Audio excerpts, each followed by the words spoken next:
Olivier Grison, ça vaut aussi pour les procédures de mise sur le marché des médicaments? Oui, cette collecte de données. Plus globalement, je rebondis sur ce que vous disiez, c'est hyper intéressant de voir que les gens ont peur de l'exploitation de vos données, enfin des données de santé. Qu'est-ce qu'on va faire avec ma température, mon nombre de pas, etc. Alors que finalement, c'est collecté afin de servir leur propre santé. C'est les mêmes personnes qui vont mettre également sur Facebook toutes leurs photos de vacances, qui confient à Google, donc à Gmail, enfin via Gmail, toute leur vie privée, qui reçoivent de la pub en temps réel. Donc là, il y a une vraie exploitation commerciale. Par contre, quand il s'agit de la santé, il y a une sorte de pudeur que, bon, j'avoue avoir un peu, je vais dire du mal à comprendre. Je la comprends évidemment, mais bon, c'est assez paradoxal. Quand on parle de transformation digitale de la santé, on a vu un certain nombre de technologies ici. Je crois que c'est avant tout une transformation culturelle. C'est une transformation culturelle, c'est pour moi l'élément le plus important, le plus compliqué à gérer. Alors, transformation culturelle au sein d'un laboratoire pharmaceutique, donc ça, moi, je le vois tous les jours, mais également au niveau du médecin, du patient. Concrètement, qu'est-ce que ça veut dire? Comme vous l'aviez très bien dit, aujourd'hui, c'est le patient maintenant qui est au cœur du système. Avant, on soignait une maladie, on soignait un diabétique, un hypertendu, maintenant, on va soigner un patient. Aujourd'hui, ce patient, déjà, il va avoir des attentes, on parle de consumérisme, etc. Ces attentes, c'est je veux un médicament qui marche chez moi dans tous les cas, avec le meilleur profil, on va dire, de sécurité. Qui marche chez moi dans tous les cas.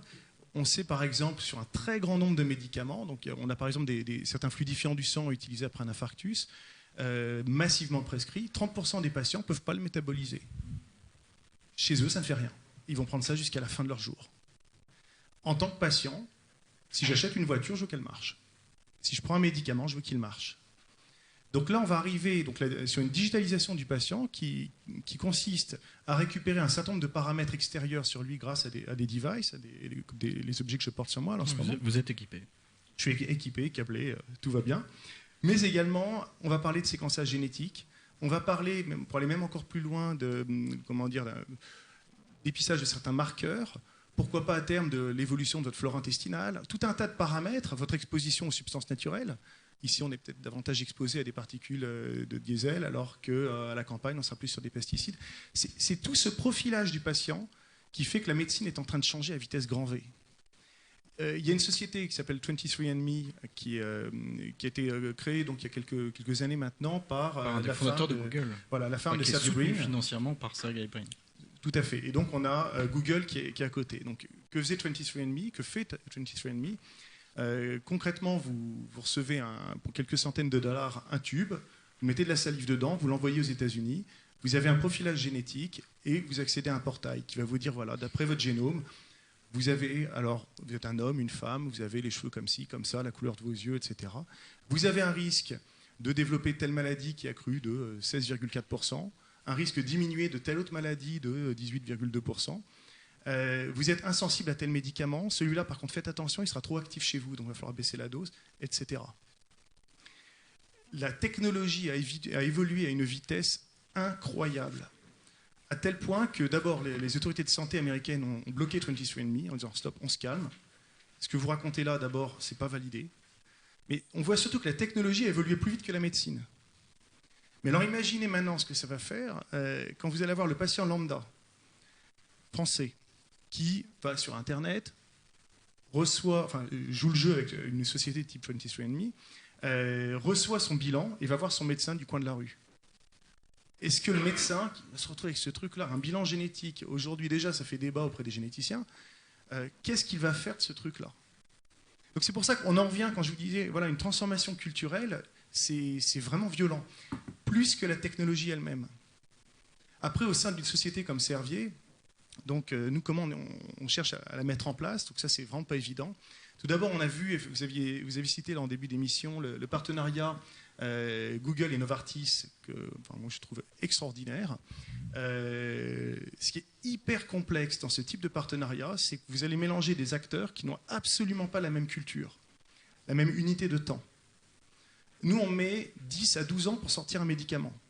Google expérimente de nouvelles fonctions tous les jours. Comment travailler avec ces gens-là?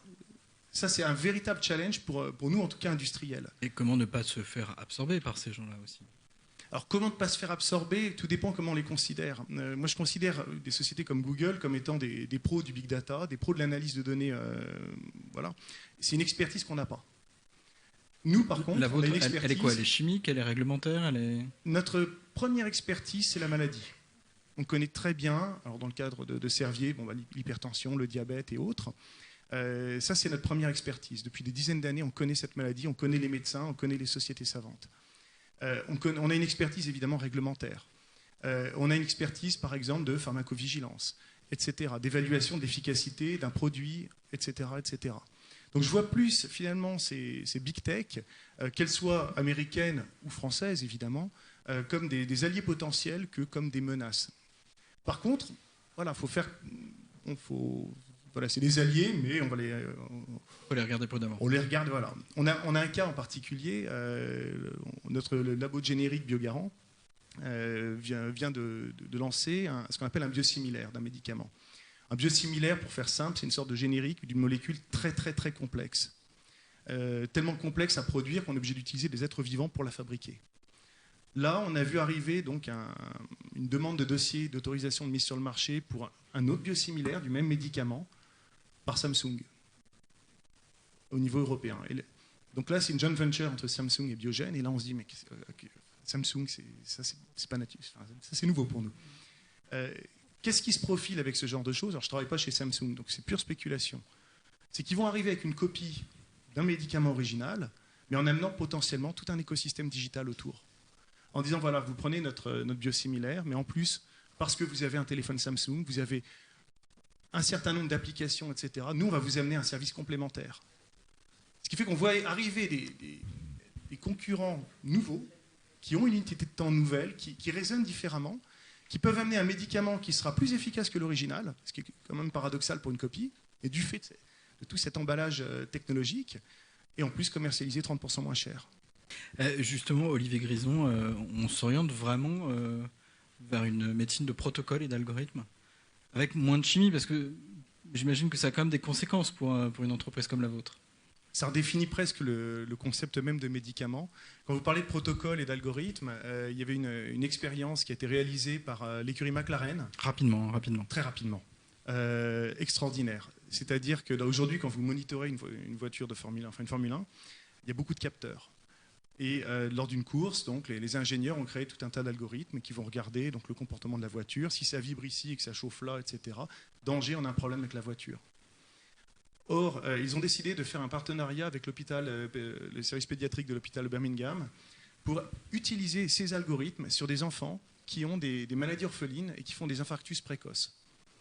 L'idée étant de dire que ces enfants, on ne peut pas les monitorer puisque toutes leurs constantes sont anormales. Vous branchez les appareils, ça sonne tout de suite. Donc là, on va redéfinir la normalité en utilisant ces algorithmes-là. Grâce à ça, ils ont pu prédire l'arrivée des infarctus quelques minutes avant que ça se produise. Ils ont divisé par 6 la mortalité. Ça me fait rêver. On en revient sur toutes ces histoires de données. La collecte de données, donner un sens aux données, c'est essentiel. Voilà. Et comment vous insufflez justement un peu de digital dans les process de l'entreprise? En donnant des grands coups de pied dans la fourmilière. C'est facile. En pratique, j'ai organisé une série de conférences sur l'innovation. Donc j'invite toute l'entreprise. On fait ça entre midi et 2 et ça a lieu tous les 2-3 mois à peu près. Lors de ces conférences, donc, on a 3 intervenants qui présentent pendant un quart d'heure un truc qu'on a vu à l'extérieur. Une innovation, quelque chose où on se dit, on ne sait pas exactement ce qu'on peut en faire, mais on sent qu'il y a quelque chose à en faire. Où l'idée, c'est simplement de montrer en interne, on a des chercheurs, des développeurs, mais aussi des juristes, des informaticiens, etc. Regardez cet outil, dans un prochain brainstorming, ça peut vous aider. Et ces chercheurs, ces informaticiens, ces juristes, vous les faites travailler un petit peu ensemble? Parce qu'on a l'impression quand même que dans un laboratoire, ce sont des fonctions qui sont cloisonnées. Alors, effectivement, il y a des silos naturels qui se font comme dans toutes les grandes entreprises. Dernièrement, en ce moment, on est en train d'expérimenter. Alors, je vous livre l'information en off pour le moment. J'espère que personne ne me suit encore, puisque les salariés ne sont pas encore au courant. Personne ne vous écoutera sur On a quelques salariés de Servier ici. Mais on va justement lancer une sorte de grand projet interne à base d'objets connectés pour sensibiliser les gens. Ce qui est incroyable dans ce projet-là, c'est que j'ai eu besoin d'énormément de compétences. au niveau recherche, data management, biostatistique, mais juridique, droit du personnel, etc. etc. J'en ai parlé à 2-3 personnes et on a réussi à créer une véritable arche de Noé en regroupant donc 1 ou 2 personnes par département. Et finalement, on se retrouve à faire une vraie collaboration dans un domaine complètement inconnu pour nous. Nous, on s'est développé des médicaments, mais des projets sur la base d'objets connectés, c'est compliqué. Là, on arrive à avoir une vraie collaboration grâce à la technologie. Donc, c'est même, j'allais dire, un vecteur de modernisation de l'entreprise. D'accord. Et les salariés, Ils le seront bientôt ? Ils y vont en reculant ou... Ah non, non, non. Quand on parle de technologie, non. Ils sont réceptifs. Ah oui, clairement. D'accord. Sorti pour quand ? Si tout se passe bien, j'espère début septembre.